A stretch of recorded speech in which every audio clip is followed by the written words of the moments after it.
+1 History. Focus areas. Theme 7. Changing cultural traditions. മാറുന്ന സാംസ്കാരിക പാരമ്പര്യങ്ങൾ. From the 14th to the end of 17th century, towns were growing in many countries of Europe. Towns like Florence, Venice, and Rome became centers of art and learning. 14-ാം നൂറ്റാണ്ട് മുതൽ 17-ാം നൂറ്റാണ്ടിൻ്റെ അവസാന കാലം വരെ യൂറോപ്പിലെ പല രാജ്യങ്ങളിലും നഗരങ്ങൾ വളർന്നു വന്നിരുന്നു. ഫ്ലോറൻസ്, വെനീസ്, റോം മുതലായ നഗരങ്ങൾ കലയുടെയും വിജ്ഞാനത്തിൻ്റെയും കേന്ദ്രങ്ങളായിരുന്നു.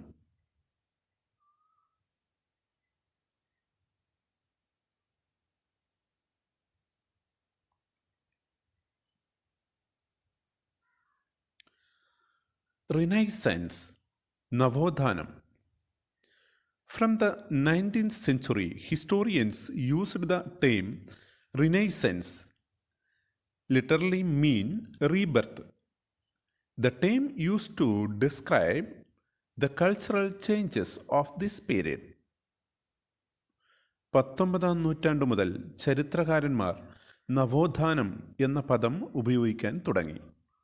പുനർജന്മം എന്നും അർത്ഥമുണ്ടായിരുന്നു.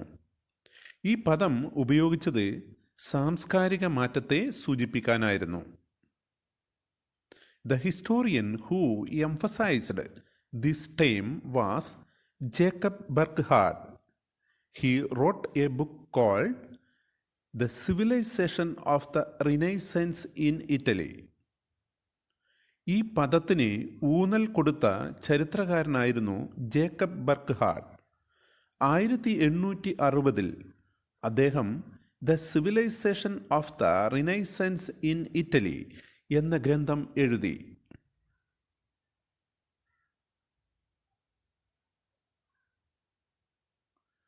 Focus area 1.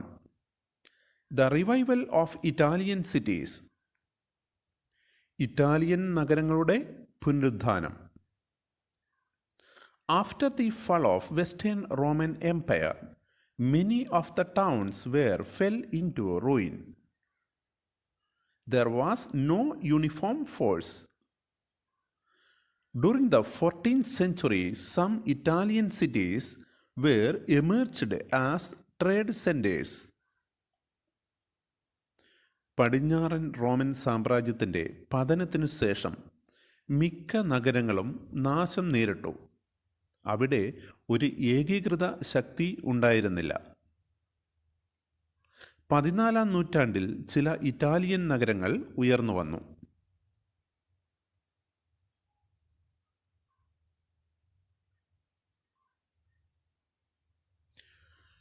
Causes for the emergence of Italian cities.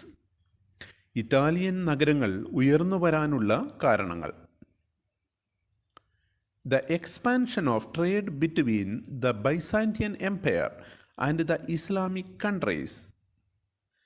Byzantine സാമ്രാജ്യവും ഇസ്ലാമിക രാജ്യങ്ങളും തമ്മിലുള്ള കച്ചവടം വ്യാപിച്ചത് ഇറ്റാലിയൻ നഗരങ്ങൾ കച്ചവട കേന്ദ്രങ്ങളായി ഉയർന്നു വരാൻ കാരണമായി.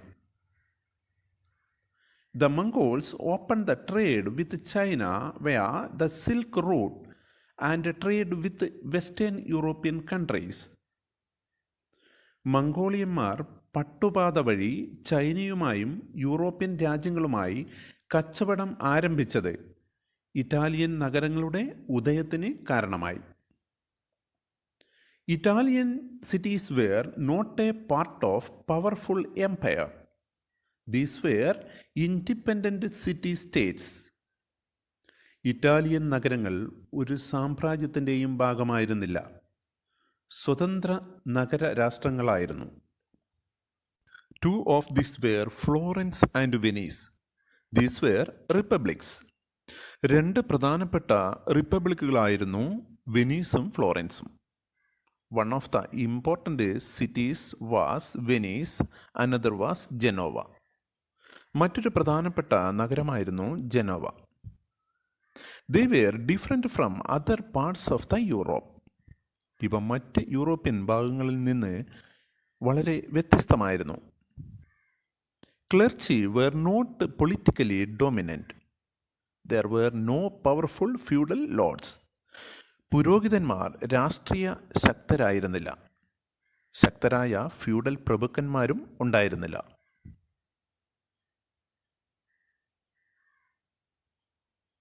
Focus area 2. Universities and humanism.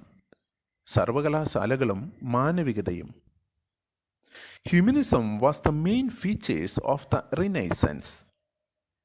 Italian cities and universities played a central role in the development of humanism. മാനവികതയാണ് നവോത്ഥാനത്തിൻ്റെ പ്രധാന സവിശേഷത.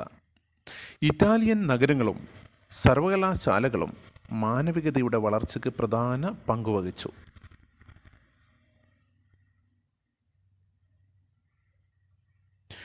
The earliest universities in Europe had been set up in Italian towns.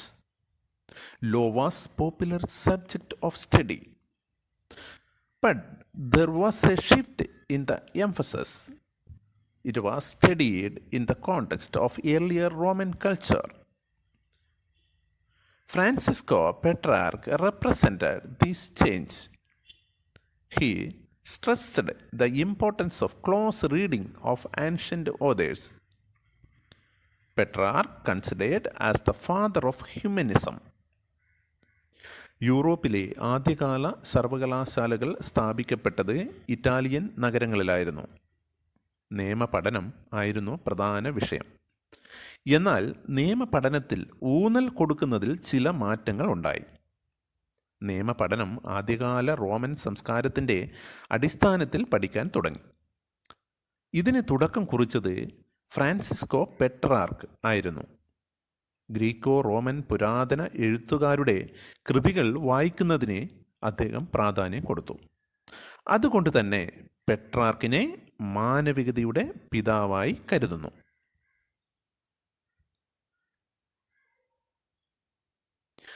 By the 15th century, the term humanist was used for masters who taught grammar, rhetoric, poetry, history, and moral philosophy.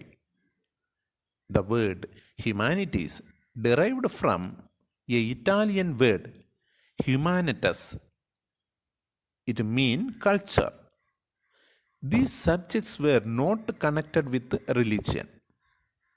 These revolutionary ideas attracted newly established university at Florence. It was the hometown of Petrarch. 15-ാം നൂറ്റാണ്ടിൽ humanist എന്ന പദം ഉപയോഗിച്ചത് വ്യാകരണം, കാവ്യമീമാംസ, കവിത, ചരിത്രം, സദാചാര തത്വശാസ്ത്രം എന്നിവ പഠിപ്പിക്കുന്ന ആചാര്യന്മാരെ വിശേഷിപ്പിക്കാനായിരുന്നു. Humanities എന്ന പദം ഉണ്ടായത് ഹ്യൂമാനറ്റസ് എന്ന ലാറ്റിൻ വാക്കിൽ നിന്നാണ്. ഈ വിഷയങ്ങളൊന്നും മതവുമായി ബന്ധമുണ്ടായിരുന്നില്ല. ഈ വിപ്ലവകരമായ ആശയം ഫ്ലോറൻസിലെ പല സർവകലാശാലകളെയും ആകർഷിച്ചു. ഫ്ലോറൻസ് നഗരത്തിലായിരുന്നു പെട്രാർക്ക് ജീവിച്ചിരുന്നത്.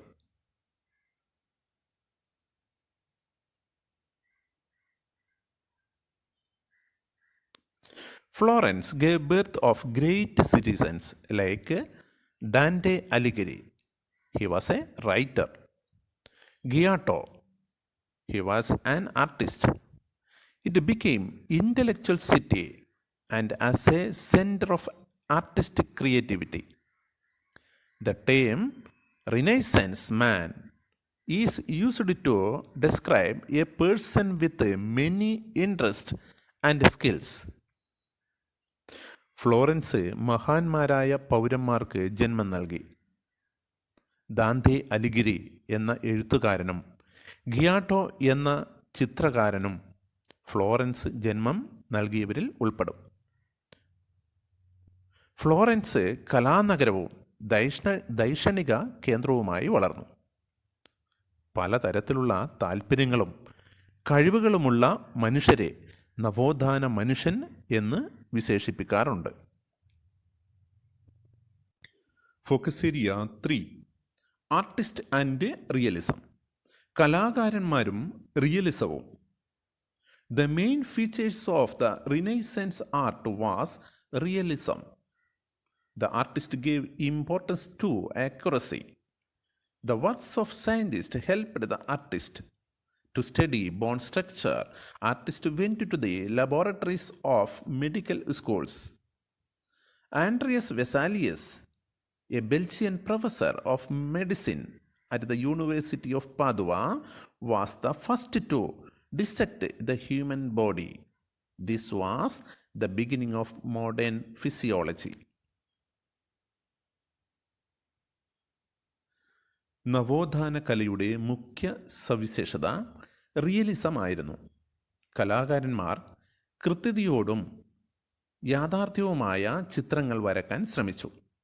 ശാസ്ത്രജ്ഞരുടെ പഠനങ്ങൾ അവരെ സഹായിച്ചു. അസ്ഥികളുടെ ഘടന പഠിക്കാനായി കലാകാരന്മാർ മെഡിക്കൽ സ്കൂളിലെ ലബോറട്ടറികൾ സന്ദർശിച്ചു. പാദുവ സർവകലാശാലയിലെ പ്രൊഫസറായ ആൻഡ്രിയാസ് വെസാലിയസ് മനുഷ്യ ശരീരത്തെ ആദ്യമായി കീറിമുറിച്ച് പരിശോധിച്ചത്. ഇത് ആധുനിക ശരീരശാസ്ത്രത്തിൻ്റെ പഠനത്തിന് തുടക്കം കുറിച്ചു.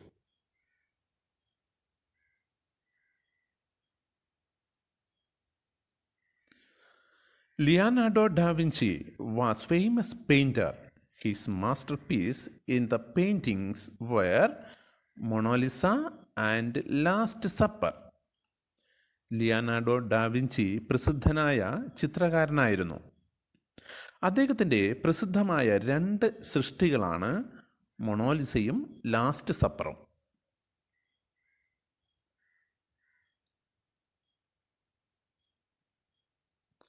Painters did not have older works to use as model. They painted as realistically as possible. By noting the changing quality of light, their pictures acquired a 3-dimensional quality. The use of oils as a medium for painting also gave a great richness of color. Their knowledge of geometry also helped to create accurate paintings. Thus, anatomy, geometry, physics, great sense of beauty gave a new quality to Italian art, which was called realism. ചിത്രകാരന്മാർക്ക് മാതൃക ആക്കാവുന്ന പഴയകാല സൃഷ്ടികൾ ഒന്നും ഉണ്ടായിരുന്നില്ല. യാഥാർത്ഥ്യമായി ചിത്രങ്ങൾ വരക്കാൻ അവർ പരമാവധി ശ്രമിച്ചു. പ്രകാശത്തിൻ്റെ ഗുണമേന്മയിലുള്ള മാറ്റങ്ങൾ ശ്രദ്ധിച്ച് ത്രിമാന രീതി കൈവരിച്ചു. എണ്ണച്ചായത്തിൻ്റെ ഉപയോഗം ചിത്രങ്ങളെ വർണ്ണസമ്പന്നമാക്കി. ക്ഷേത്രഗണിതത്തിലുള്ള അറിവ് കൃത്യതയുള്ള ചിത്രങ്ങൾ വരക്കാൻ അവരെ സഹായിച്ചു. ശരീരഘടനാശാസ്ത്രം, ക്ഷേത്രഗണിതം, ഭൗതിക ശാസ്ത്രം, ശക്തമായ സൗന്ദര്യബോധം എന്നിവ ഇറ്റാലിയൻ കലയ്ക്ക് പുതിയ ഗുണമേന്മ നൽകി. ഇതിനെ റിയലിസം എന്ന് വിളിക്കുന്നു.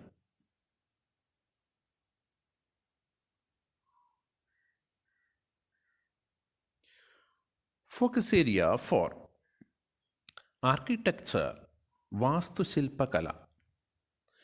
The ruins in Rome were excavated by archaeologists. This inspired new style in architecture. It was the revival of the imperial Roman style, now called classical. റോമിലെ അവശിഷ്ടങ്ങൾ പുരാവസ്തു ഗവേഷകർ കുഴിച്ചെടുത്തു. വാസ്തുശില്പകലയിൽ ഇതൊരു പ്രചോദനമായി.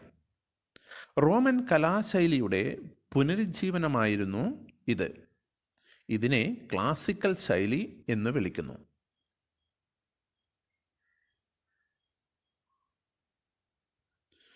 Michelangelo painted the ceiling of the Sistine Chapel.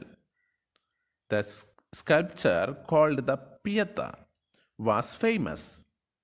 He designed the dome of St. Peter's Church. His famous work was Last Judgment. Filippo Brunelleschi designed the Duomo of Florence. Duomo means Italian cathedral.